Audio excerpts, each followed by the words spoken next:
வணக்கம். இன்னைக்கு கம்படை செய்ய போறோம். கம்பு வாசனையோட கிறிஸ்பியா இந்த அடை ரொம்பவே நல்லா இருக்கும். ஈவினிங் ஸ்நாக்ஸா இதை எடுத்துக்கலாம். டேஸ்டான இந்த கம்படையை எப்படி செய்யறதுன்னு பார்க்கலாம் வாங்க.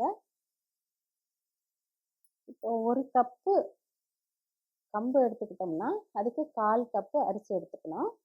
இது ரெண்டையும் ஒண்ணா கலந்து மெஷின்ல கொடுத்து நைஸா அரைச்சிக்கிட்டு வந்துடணும். இப்போ அந்த மாதிரி அரைச்சிக்கிட்டு வந்திருக்கிற மாவுலேருந்து 1 கப்பு கம்பு மாவு எடுத்துக்கிறேன். அதை ஒரு பாத்திரத்தில் சேர்க்குறேன். பொடியை கட் பண்ண கருவேப்பிலை கொஞ்சம் சேர்க்குறேன். இதுக்கு தேவையான அளவு உப்பையும் சேர்க்குறேன். இப்போ இதை நல்லா கலந்து விட்டுட்டு கொஞ்சம் கொஞ்சமாக தண்ணி சேர்த்து இதை மாவை பிசைஞ்சிக்கணும். ஒரு சப்பாத்தி மாவு பதத்துக்கு இதை பிசையணும். கருவேப்பிலையை கொஞ்சம் தாராளமாகவே இதில் சேர்த்துக்கலாம். ஏன்னா கருவேப்பிலை மட்டும்தான் இதில் நான் சேர்த்துருக்கேன், வேறு எதுவும் சேர்க்கலை.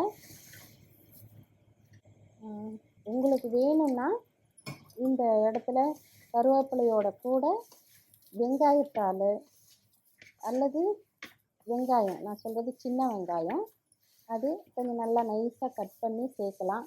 வெங்காயத்தாள் அல்லது சின்ன வெங்காயம் ரெண்டுல ஏதாவது ஒன்று இந்த மாதிரி போட்டு பிசையலாம். அல்லது மாவு அரைக்கும் போதே அதில் கொஞ்சம் 4 மிளகாய், பெருஞ்சீரகம் இதெல்லாம் கூட போட்டு அரைச்சிட்டு அந்த மாதிரியும் தட்டலாம். அதுவும் நல்லா தான் இருக்கும். உங்களுக்கு எது பிடிக்குமோ அந்த மாதிரி நீங்கள் செஞ்சுக்கலாம். இப்போ நான் வெறும் கருவேப்பிலை மட்டும்தான் போடுறேன். இந்த கம்போட மணமும் இந்த கருவேப்பிலையும் சேர்ந்து ரொம்பவே நல்லாயிருக்கும். ஒரு தடவை இது மட்டும் போட்டு கூட செஞ்சு பாருங்கள், ரொம்ப நல்லாயிருக்கும். இப்போ இந்த மாவு பிசைஞ்சாச்சு. இந்த பதத்துக்கு பிசைஞ்சிக்கணும். இதை சின்ன சின்ன உருண்டையாக உருட்டிக்கணும். இந்த மாதிரி உருட்டி வச்சுக்கிறேன் எல்லா மாவையும். இப்போ எல்லா மாவையும் உருட்டி வச்சு ஒரு வாணலியில் எண்ணெய் காய வச்சுருக்கேன். இப்போ இந்த உருண்டைகளை அடையாக தட்டி இதில் போட்டு எடுக்கணும். இப்போ இந்த எண்ணெய் சூடாகிட்டு இதில் போட்டுக்கலாம். அடையை இந்த மாதிரி எண்ணெய் தட்டி போட்டுக்கணும். ஒரு பக்கம் வெந்ததும் திருப்பி போட்டு இது நல்லா வெந்ததும் எடுத்துக்கணும். இப்போ இது வெந்துருச்சு, எடுத்துக்கிறேன்.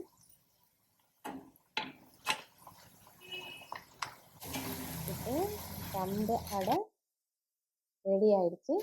இதே மாதிரி நீங்களும் செஞ்சு பாருங்கள், கமெண்ட் பண்ணுங்கள். இந்த வீடியோ உங்களுக்கு பிடிச்சிருந்தா லைக் பண்ணுங்கள், ஷேர் பண்ணுங்கள், சப்ஸ்கிரைப் பண்ணுங்கள். நன்றி, வணக்கம்.